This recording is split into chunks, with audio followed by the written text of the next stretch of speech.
बिस्मिल्लाहिर्रहमानिर्रहीम। अस्सलाम वालेकुम फ्रेंड्स, कैसे आप? I hope you very well. आज की वीडियो में हम बात करेंगे कि हज़रत ख्वाजा गरीब नवाज़ हमारे प्यारे हिंदुस्तान में कैसे तशरीफ़ लाए।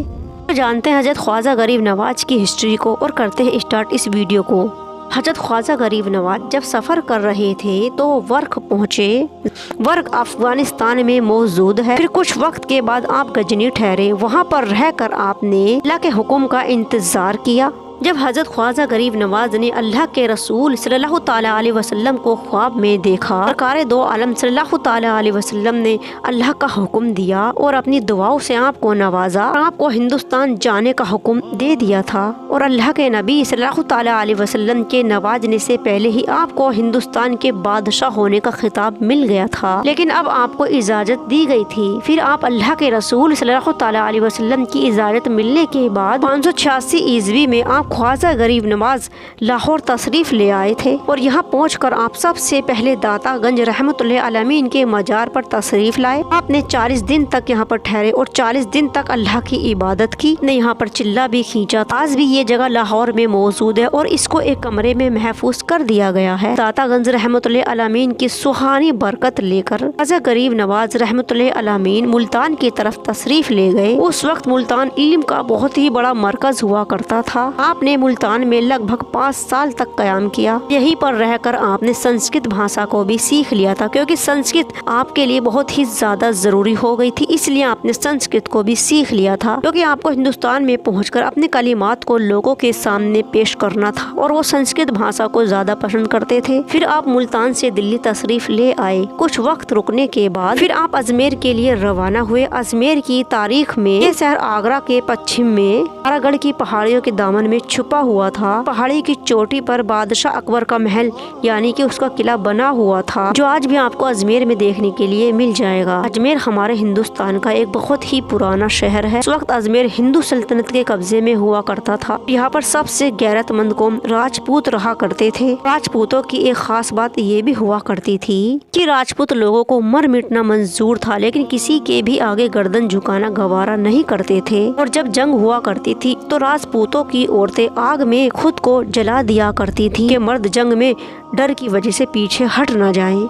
यहाँ तक कि उनका ये कहना होता था या तो जीत के आना या फिर मर जाना। और ये वही कौम थी जिसका सामना हजरत ख्वाजा गरीब नवाज से होना था और उस कौम को ये बताना था कि खुदा एक है और वो किसी को शरीक नहीं। उस वक्त पृथ्वीराज चौहान अजमेर की सल्तनत पर कायम था और अजमेर में जाकर ख्वाजा गरीब नवाज ने अपना ठिकाना तारागढ़ पर बनाया और उनके पास कुछ भी नहीं था। सिर्फ एक घास फूस की छोटी सी झोपड़ी थी, जिसमें सुल्तान हिंद ख्वाजा गरीब नवाज कयाम कर रहे थे और उनके पास सिर्फ एक मुसल्ला था, एक पानी का बर्तन था और एक जोड़ी उनके पास लिबास हुआ करता था और इनके साथ सिर्फ इतना ही सामान हुआ करता था। शुरू में यहाँ पर कोई भी आपको नहीं जानता था, फिर यूँ जानना नहीं चाहता था, क्योंकि आपके पास ऐसा कुछ भी नहीं दिख रहा था कि वो आपके अंदर इंटरेस्ट ले। उन्होंने बस आपको एक आम सा फकीर समझकर छोड़ दिया था कि कहीं दूर से आकर आप यहाँ पर बस गए हैं। लेकिन जब कुछ लोगों ने आपके पास आकर देखा तो उनको मालूम हुआ कि आप तो कोई और ही शख्सियत मालूम होते हैं, तो उन सब की तरह नहीं है जिस सब की तरह वो आपको समझ रहे थे। क्या था, लोग दूर दूर से आपको देखने के लिए, आपसे मिलने के लिए आने लगे। आपकी नूरानी शख्सियत को देखकर लोग हैरान रह जाया करते थे। आपके चेहरे और आपकी बातों में इतनी कशिश थी कि लोग खुद ब खुद आपकी तरफ झुकने लगते थे, मगर किसी को समझ नहीं आ रहा था कि आप कौन हैं। फिर वो लोग आपकी तरफ मुतवज्जो होने लगे। जब राजपूतों को ये यकीन हो गया था कि ख्वाजा मोइनुद्दीन चिश्ती हिंदुओं पर यकीन नहीं करने वाले, क्योंकि अब से पहले उन्होंने अजमेर में किसी मुसलमान को ना देखा था और ना ही उसकी इबादत को वो जानते थे, इसीलिए वो हर एक चीज से अनजान थे। एक दिन कुछ राजपूत आपकी झोपड़ी में आए। उस वक्त आप अल्लाह ताला की इबादत कर रहे थे। राजपूत खामोश बैठे रहे और जब आप अपनी इबादत से फारिग हुए तो वो आपका इंतजार कर रहे थे। अपनी इबादत से फारिग हुए तो आपने उनसे पूछा कि तुम्हारा यहाँ पर कैसे आना हुआ, तो वो लोग ये बात सुनकर हैरान रह गए। तो उनमें से एक बोला कि हम देख रहे हैं तुम यहाँ जंगल में अकेले ही रह रहे हो। हमने सोचा कि तुमसे पूछें कि तुम कौन हो और यहाँ पर किस लिए आए हो। ख्वाजा गरीब नवाज ने ये सुनकर बहुत ही नरम लहजे में जवाब दिया, क्या तुमको मेरी वजह से कोई तकलीफ हुई है? तो उनमें से एक बोला कि तुम हमें कोई तकलीफ पहुँचा भी नहीं सकते हो, और उनकी बातों से साफ मालूम हो रहा था कि ये गुस्से में हैं। उनमें से एक बोला कि हम जानना चाहते हैं कि तुम किस कौम में से हो। तो ख्वाजा गरीब नवाज ने फरमाया कि मैं एक मुसलमान हूँ और तुमको अल्लाह का एक पैगाम देने आया हूँ। और जैसे ही उन्होंने एक मुसलमान का नाम सुना तो राजपूत एकदम से चौंक गए। फिर उनमें से एक बोला, क्या तुम सहाबुद्दीन गोरी की कौम में से हो? और वो शख्स ये बात बहुत ही ज्यादा गुस्से में बोल रहा था। हजरत ख्वाजा गरीब नवाज ने फरमाया कि हाँ, वो मेरा दीनी भाई है। हजरत ख्वाजा गरीब नवाज उनकी बातों से समझ गए थे कि इनके दिलो दिमाग में क्या चल रहा है। फिर हजरत ख्वाजा गरीब नवाज ने उनको उन्हीं के लहजे में जवाब दिया। फिर उनमें से एक बोला कि वो तुम्हारे अल्लाह का पैगाम हमारे पास लेकर आया था, लेकिन हमने उसको हरा दिया और उसके पैगाम को मिटा दिया। फिर हजरत ख्वाजा गरीब नवाज जलाल में आए और जलाल में आकर बोले कि अल्लाह का पैगाम कभी भी दफन नहीं होता। तुमसे पहले यहाँ जितने भी कौमें आई हैं उनका नामो निशान बाकी नहीं रहा। अगर पूरी दुनिया भी तुम्हारी हो जाए तो खुदा की खुदाई में कोई भी फर्क नहीं पड़ने वाला। सहाबुद्दीन गोरी एक फौज लेकर आया था, लेकिन मैं तो अकेला ही आया हूँ, लेकिन फिर भी मैं तुम्हें अल्लाह का पैगाम दूंगा। तुमको वो पैगाम सुनना भी पड़ेगा और मानना भी पड़ेगा। अगर तुम अपने कानों को बंद भी कर लोगे तो तुम्हारे कानों की सुनने की ताकत फट जाएगी, और चाहे इस टकराव से सारा हिंदुस्तान ही उलट पुलट क्यों न हो जाए, लेकिन फिर भी वो पैगाम तुम्हारे दिलों तक पहुँच ही जाएगा। फिर ख्वाजा गरीब ने फरमाया कि जाओ, चाहे अपने दरवाजे बंद कर लो, चाहे अपने दिलो दिमाग को पर पर्दे डाल लो, लेकिन वो एक रोशनी है और जो तुम्हारे दिल तक जरूर पहुंचेगी। ये एक पक्का दावा था और एक कट्टर और मगरूर कौम के सामने आप अकेले ही इंसान खड़े थे। और ख्वाजा गरीब नवाज की ये बातें राजपूतों को बिल्कुल बर्दाश्त ना हो सकी और वो अकड़ कर बोले कि ये सब हम अपनी जमीन पर अब बर्दाश्त नहीं करेंगे।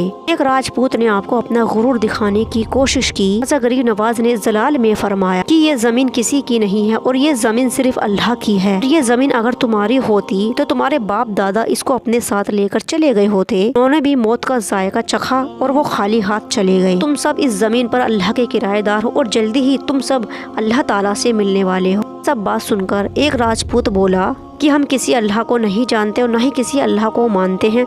हमारी इस ज़मीन और आसमान पर हमारे देवताओं की हुकूमत चलती है। उन्होंने ये सब गुस्से से कहा, अगर तुम यहाँ पर रहना चाहते हो तो अपने अल्लाह का नाम दोबारा से यहाँ पर मत लेना। नाम के ऊपर ये दुनिया में पहली पाबंदी लगाई गई थी। ये बात आपने सुनी तो आपने फरमाया कि मेरे लिए तो मेरा अल्लाह ही काफ़ी है। फिर ख्वाजा गरीब नवाज की आवाज़ एकदम से बुलंद हो गई, मैं अल्लाह रब्बुल इज़्ज़त के नाम से ही जिंदा हूँ और मैं तुमको अल्लाह के नाम से ही जिंदा करने के लिए आया हूँ। ये बात सुनकर राजपूत लोग हंसने लगे और कहने लगे, तुम अपनी जिंदगी के लिए ना अच्छा खाना खा सकते हो, ना अच्छा पहन सकते हो और ना अच्छी जमीन पर रह सकते हो, ना ही तुम्हारे पास रहने के लिए कोई अच्छा मकान है। पहले खुद को तो जिंदा रख लो, बाद में हमें जिंदा रख लेना। ख्वाजा गरीब नवाज ने मुस्कुराते हुए फरमाया, के लिए एक जोड़ी लिबास और 4 गज जमीन और ये जंगल के फल ही काफ़ी हैं। मुझे किसी और चीज़ की ज़रूरत नहीं। अपनी फिक्र करो, तुम्हारे पास सब कुछ होते हुए भी तुमसे ही एक दिन सब कुछ छीन लिया जाएगा। फिर तुम एक ऐसी दुनिया में पहुंच जाओगे पर आग के सिवा कुछ ना होगा। ये सुनकर राजपूत लोग गुस्से में आकर बोले, अल्लाह की बात कर रहे हो और वो कौन सा पैगाम है जो तुम हमको सुनाना चाहते हो? गरीब नवाज के चेहरे पर थोड़ी सी मुस्कुराहट आई और उन्होंने सूरह इखलास का तर्जुमा करना शुरू कर दिया। अल्लाह एक है और उसका कोई शरीक नहीं, से बेनियाज है और उसकी कोई औलाद नहीं, उसका कोई बाप नहीं। ख्वाजा गरीब ने फरमाया कि अल्लाह ताला सबसे ज्यादा इस बात को पसंद करता है कि हर कोई उसकी इबादत करे और इस मूर्ति को तुमने अपने हाथों से बना है, तुम उसको कैसे खुदा कह सकते हो? हर की मूर्ति जो एक जगह जम गई तो दोबारा से हिल नहीं सकती और ये हिलने की भी तुम्हारी ही मोहताज है, तो ये तुम्हारी फरियाद को कैसे सुन सकती है? इस बात को सुनकर राजपूतों को गुस्सा आ गया। वो गुस्से में बहुत ही आग बबूला होने लगे। लोगों ने अपनी तलवार म्यान से बाहर निकाल ली थी। ये कैसे हमारे मुंह पर ही हमारे देवता की बेइज्जती कर रहा है? बाद ख्वाजा गरीब नवाज ने उनके ऊपर अपनी नजरें करम की। उनके ऊपर जैसे ही ख्वाजा गरीब नवाज ने अपनी नजरें डाली, बहादुरी की चर्चे सारे अजमेर में हुआ करती थी। ख्वाजा गरीब नवाज के सामने झूठी साबित होने लगी। लोगों के जिस्म में होने लगी और उनके हाथ कांपने लगे। हाथों से तलवार जमीन पर गिर गई थी। सभी के सब वहाँ से भाग खड़े हुए। ये जो लोग अपने गुरूर से फट पड़े थे, अब वो आप को देखकर, आपकी नजरों को देखकर ख्वाजा गरीब नवाज की एक नजर को भी बर्दाश्त ना कर सके। ये लोग ऐसे डर के भागे कि मानो इनके पीछे कोई फौज भाग रही हो। ये लोग आपस में ये बातें कर रहे थे, हम कैसे भी करके बच आए। कुछ दिन के बाद ये लोग दोबारा से आपकी झोपड़ी की तरफ आए। लोग उनमें से उनको रोक भी रहे थे। लोग बोल रहे थे कि उस फकीर ने हमारे देवताओं की बेइज्जती की है, ये हमारा अपमान है। तो लोग हाथों में तलवार लिए और आंखों में गुस्सा लिए आपकी तरफ बढ़ रहे थे। ख्वाजा गरीब नवाज रहमतुल्लाह अलमीन के पास पहुँचे तो उस वक्त आप ज़ोहर की नमाज अदा कर रहे थे। लोग आपस में ये बात कर रहे थे कि इस फकीर का यहीं पर कत्ल कर दिया जाए। इससे पहले कि वो लोग अपनी तलवार को निकालते, ख्वाजा गरीब नवाज सजदे से उठकर खड़े हो गए थे। ये लोग देख रहे थे कि ये तो पूजा भी अलग तरह से कर रहा है, ना कोई मूर्ति है और ना किसी की तस्वीर है और ना ही कोई घंटा है, बस अपने हाथ बांधकर खड़ा हुआ है। इसके होठ हिलते दिखाई दे रहे हैं, वो अपने होठों से ही कुछ कर रहा है। ख्वाजा रुकू में आए और सजदे में गए। लोगों ने फिर से अपनी तलवार को निकालना चाहा मगर वो निकाल ना सके और उनके ऊपर ऐसी लज्जत तारी हो रही थी जैसे वो लोग किसी से डर रहे हों। फिर ख्वाजा गरीब नवाज जब सलाम को फेरा और अपने हाथ दुआ के लिए उठाए, दुआ मांग कर फारिग हुए तो राजपूतों की तरफ देखा, लोगों से कहा कि मैं तुम्हारी मेहमान नवाजी के लिए आने के लिए सिर्फ ये फल ही हैं और इन फल को खाओ। इरादे से तुम यहाँ पर आए हो, उस इरादे को पूरा करो तो अल्लाह की राह में कफन बांध कर ही निकलता है। जैसा चाहो कर लो, मैं अल्लाह की राह में कत्ल होने के लिए मुझे किसी भी तैयारी की कोई ज़रूरत नहीं है। और ये बात सुनकर उन लोगों का गुस्सा ठंडा होना शुरू हो गया था। के बाद उन लोगों के ऊपर फिर से एक डर तारी हो गया था और वो लोग वहाँ से भाग खड़े हुए। वो लोग भागते भागते ये कह रहे थे कि ये तो कोई जादूगर है, सच में बहुत ही बड़ा जादूगर है, तभी तो हमारी ऐसी हालत हो जाती है उसके सामने। तीसरी बार भी वो राजपूत वहाँ पर जमा हुए, फिर से ख्वाजा गरीब नवाज की खिदमत में हाजिर हुए। ताला ने तीसरी बार उनके दिल को बदल दिया था और जो लोग सालों से बुत की पूजा कर रहे थे गरीब नवाज के हाथों पर मुसलमान हो गए थे और एक सच्चे और पाक दीन में शामिल हो गए थे। ना कोई वजीर था और ना ही कोई बादशाह था, जब में कोई भी भेदभाव नहीं हो। और उन राजपूतों के साथ धीरे धीरे सारी कौम में बदलाव आ गया था। मजहब में शामिल हो गए थे, जान गए थे और बुत परस्ती से हमेशा के लिए तौबा कर ली थी। ख्वाजा गरीब नवाज अजमेर में आए और इस तरह से ख्वाजा गरीब नवाज ने राजपूतों के दिल में अल्लाह की मोहब्बत डाली। एक छोटा सा किस्सा हजरत ख्वाजा गरीब नवाज। ये वीडियो आपको पसंद आई तो प्लीज़ लाइक करना, कमेंट्स करना, शेयर करना और चैनल को करना subscribe. Thank you for watching. अल्लाह हाफिज़।